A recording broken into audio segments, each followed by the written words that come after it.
¿no crees también que yo te hablo desde mi opinión, viéndolo desde fuera, ¿no?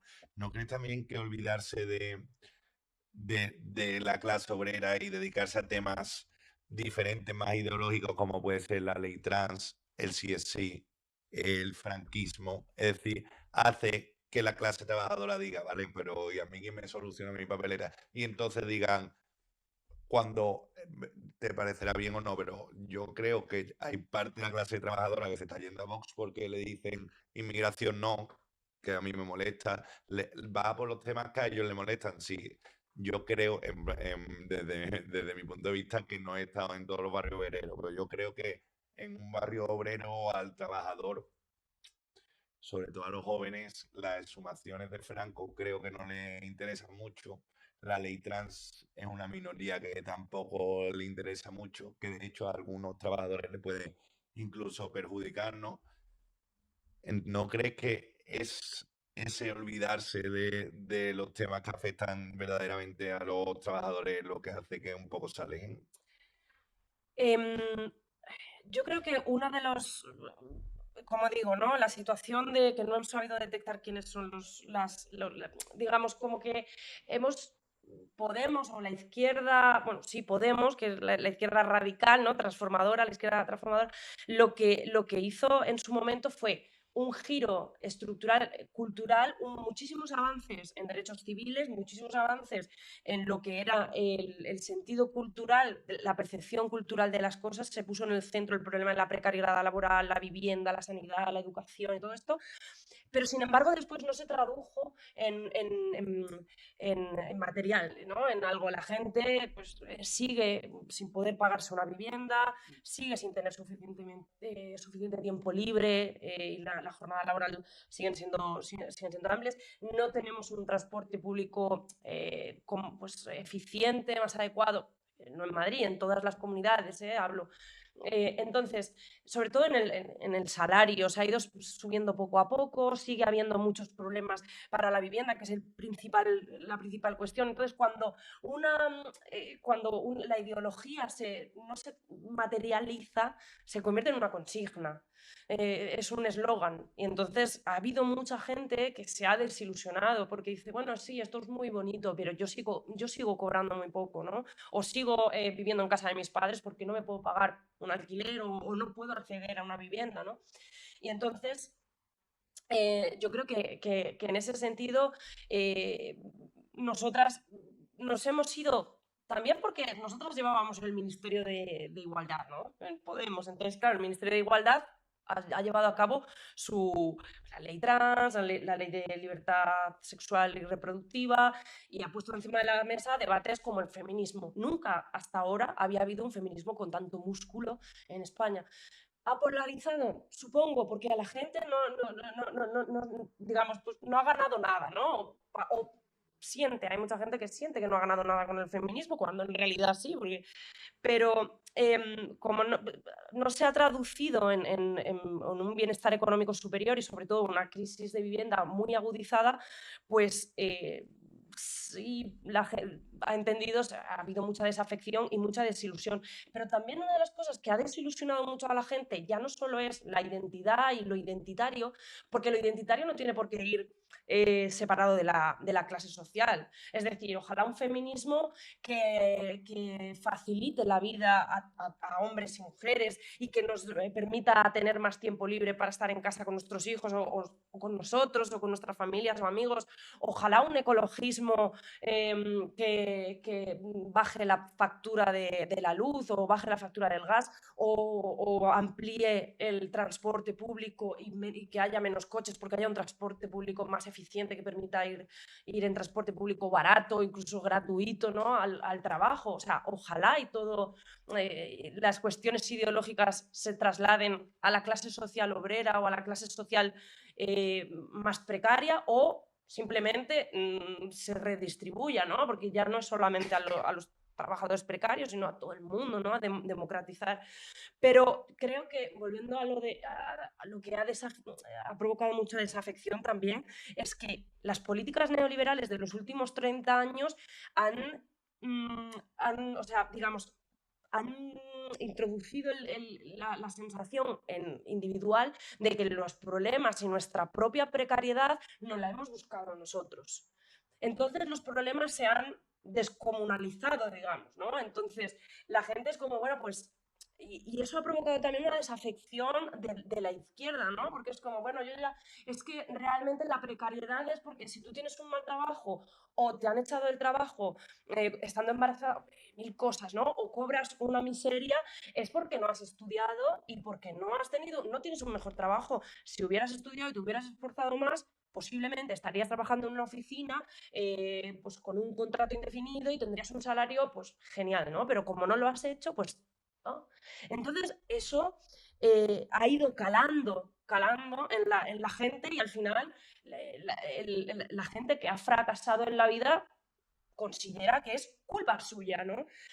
No digo que muchas veces no tengamos algo que ver en nuestro propio destino, ¿no? Pero todo es política. O sea, que haya gente que no puede pagar la factura de la luz, no es porque se han ganado, digamos, o sea, la gente pobre no es porque quiere, ¿no? O sea, es decir, la pobreza, la desigualdad no es un hecho natural, como una montaña, un río, son cuestiones colectivas que se tienen que trabajar en colectivo, en comunidad. O sea, hay un problema estructural de los salarios bajos. Si no te puedes pagar una vivienda, no es porque no has espabilado y tienes un salario bajo, pues porque no has estudiado suficiente. A lo mejor lo has intentado, pero a lo mejor tú no has tenido las herramientas que he tenido yo, por ejemplo, o que ha tenido... entonces, digamos, esas políticas neoliberales han hecho que los problemas se individualicen y la gente no se organice para combatir un problema que es común, o sea, no es suyo, es producto de la desigualdad y la desigualdad es una decisión política. ¿Y dónde queda Gloria aquí? Porque te entiendo, pero lo que veo desde fuera es que la única cosa que nunca se ha dicho en 40 años de democracia que llevamos a los ciudadanos es que a lo mejor el problema de que no se compre una casa, a lo mejor el problema de que no paguen la factura de la luz, es que el Estado se queda el 50% del salario de la persona. Porque yo tengo una empresa y yo ahora le pago un salario a un trabajador y si el salario al trabajador le entran 2.300 euros, a grosso modo, en número por 2.300 euros netos en su cuenta, yo estoy pagando en total 4.500 más o menos, el 50%.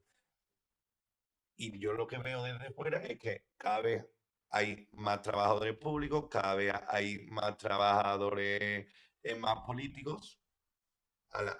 La gente no tiene dinero para pagar, pero es que la gente, claro, la gente paga la mitad de su salario en impuestos para cosas que realmente, y yo no quiero cargarme el estado de bienestar ni mucho menos, pero que no le van a dar retorno, es decir, se pagan un montón de cosas accesorias que no son sanidad, educación, por ejemplo, carreteras, que son accesorias, y la persona sigue sin poder pagar porque está pagando esas cosas que a lo mejor no le va a dar ningún retorno. Y entiendo la parte de generosidad del Estado, de que yo, aunque no vaya al médico en un año, tenga que pagar la sanidad del de al lado. Eso me parece bien.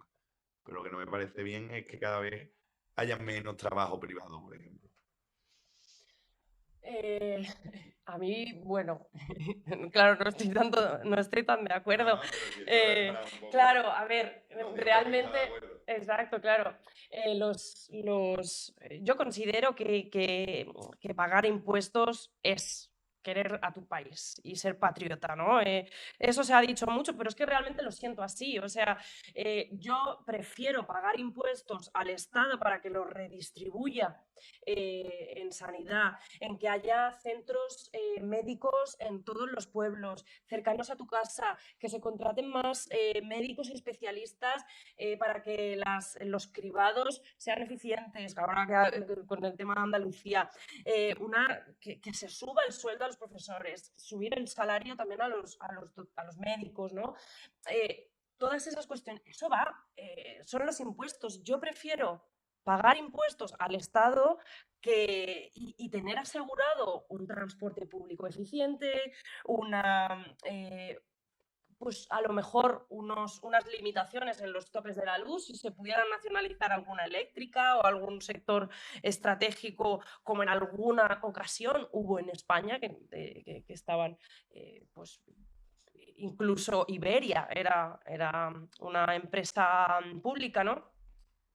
Pero, o sea, creo que es muy fácil enganchar y la extrema derecha, ¿no? Y se está como, claro, es muy fácil, la gente cobra poco y encima tiene que pagar impuestos, ¿no? Y es como, ¿dónde van tus impuestos, no? Y es como, jo, pues menos impuestos, tal. La seguridad que tenemos nosotros no la tiene una persona que está en Nueva York.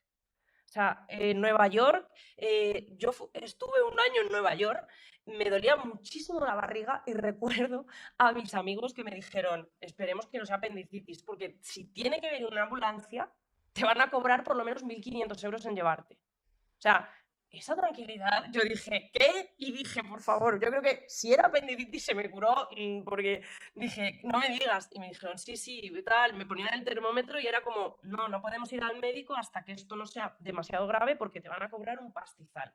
Entonces, claro, yo dije, jo, macho, bendito estado del bienestar eso que es gratuito, ¿no? Y luego hay una cosa que has comentado, que no todos los impuestos van a educación y a sanidad. Efectivamente, ahora, por ejemplo, Trump está diciendo que se suba el Producto Interior Bruto, ¿no? Que se establezca un 5% de Producto Interior Bruto para defensa. Ahora también es posible que nuestros impuestos vayan a armas, a guerras a las que iréis vosotros y nosotros, pero Trump no va a ir. Entonces, bueno, pues es verdad, no todos los impuestos van a la educación y a la sanidad o al transporte o a mejorar las carreteras o hacerlas más seguras o a mejorar tu barrio, ¿no? Algunas ahora van a ir también a comprar misiles, ¿eh? Y Gloria, cambiando un poco de tema, hay un tema que está encima de la mesa últimamente mucho además, y es el tema de la palabra fascismo, la palabra ultraderecha. Y recuerdo yo una entrevista que tenía Pablo Iglesias, que Pablo Iglesias entrevistaba a Jorge Bestringe, bueno, que no es precisamente Juan Ramón Rayo, y le decía que qué opinaba. Pablo Iglesias le preguntaba a Jorge qué opinaba del auge del fascismo, ¿no? Y Jorge le decía como así que, coño, el fascismo lo viví yo y esto no es fascismo. Se puede llamar nacionalcatolicismo, ¿no? Pero fascismo no. Pasa un poco, no solo con el fascismo, sino a lo mejor con la palabra ultraderecha, pero bueno, me quedo más con la del fascismo, que está en boca de todo. Entonces, ¿no parece que esa palabra no cala? O sea, si realmente esa palabra quiere calar en la gente que puede ser más de derecha, más conservadora, más nacional católica, porque tú lo llamas fascismo no va a frenar a nadie, al revés. Hay muchas veces que se habla de algo, de un elefante en medio de la habitación, y por mucho que se diga, eso no va a cambiar, ¿no? Entonces, ¿qué pasa con esa palabra? O sea, ¿que eso qué es estrategia de marketing o qué ocurre con la palabra fascismo y ultraderecha que está en boca de todos? Yo creo que en un principio, hace mucho tiempo, cuando después de la guerra civil, digamos, en nuestra historia reciente, ser fascista, cuando empezó la democracia, ser fascista era un insulto, nadie quería ser fascista, ¿no? Todo el mundo quería ser demócrata.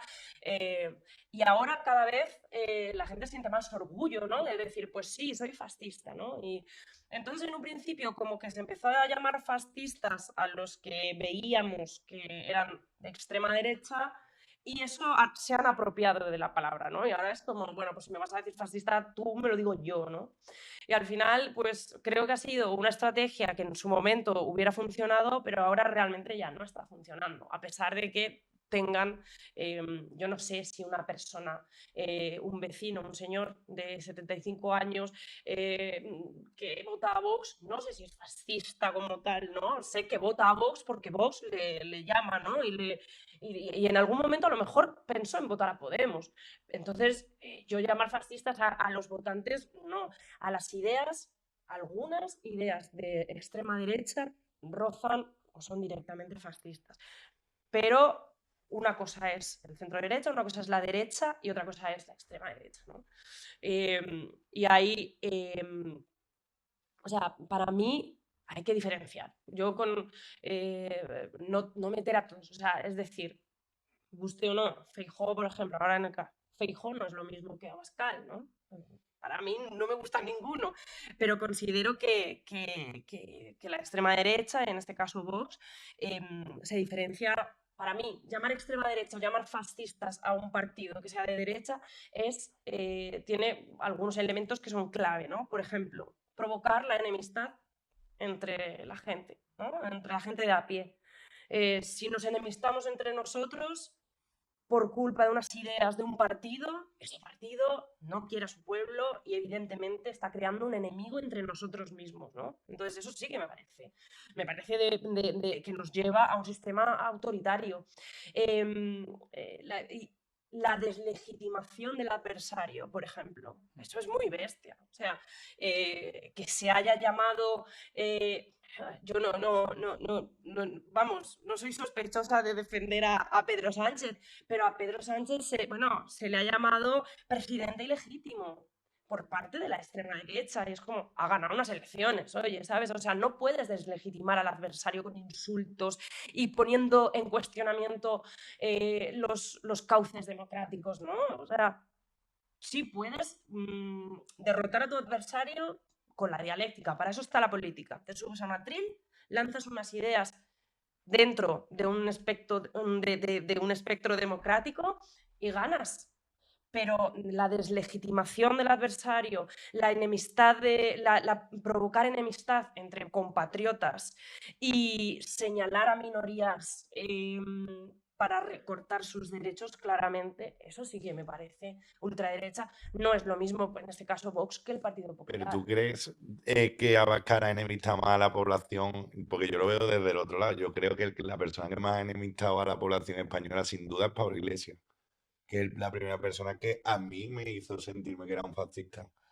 Y yo nunca había votado a Vox, ni era muy político, ni nada, pero me lo hizo sentir por cómo pensaba.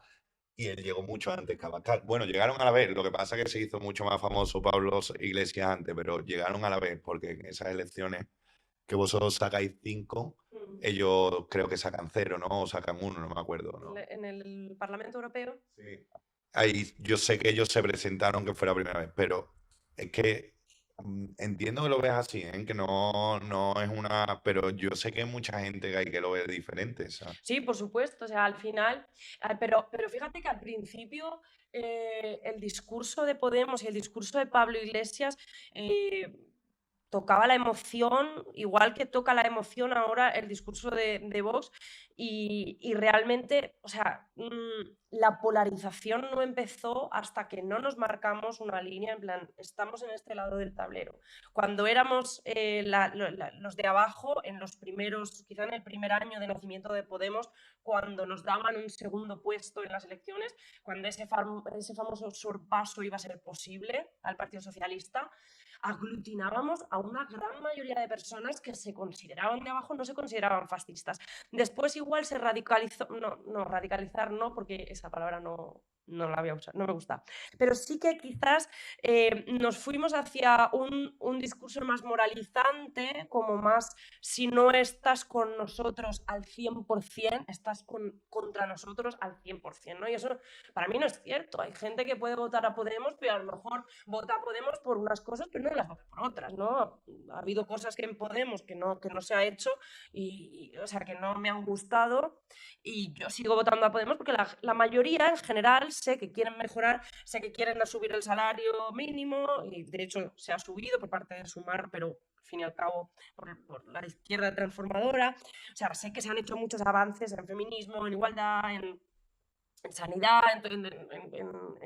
en derechos sociales sobre todo, que se han conseguido pues porque llegábamos a la gente, ¿no? Y porque pudimos entrar en las instituciones. Después mucha gente se consideró tachada de fascista. Esto es el problema que ha tenido la izquierda, ¿no? Que, digamos, hemos sermoneado más de lo conveniente, quizás, y eso es una autocrítica, pero yo también lo he hecho, ¿no? Y en algún momento seguramente yo también, no sé si he llamado fascista a alguien que no piense como yo, pero de alguna manera como que esa fuerza centrífuga de estar ahí, ¿no? En la entropía de todo el avance y todo el progreso y estar todo el rato recibiendo pues, críticas de todo el mundo, al final te hace también ser un poco más agresivo y combativo más de la cuenta. Si te pasas de frenada hay gente que se va a sentir señalada, ¿no? Por eso es importante cambiar, y lo que hablaba antes, de lanzar mensajes que sean más inclusivos, ¿no? La posibilidad de, bueno, no estás de acuerdo en esto, pero en esto sí, podemos avanzar juntos, ¿no? Y podemos llegar a un acuerdo, ¿no? Entonces, si Pablo Iglesias polarizó, en un principio no, si después se radicalizaron las ideas fue también por la deriva política que que bueno, los acontecimientos, los pactos que no llegaron, y bueno, ¿se pudo radicalizar el discurso? Yo creo que se radicalizó en el sentido de transformación, pero si mucha gente se sintió señalada, pues hay que hacer una autocrítica. Y yo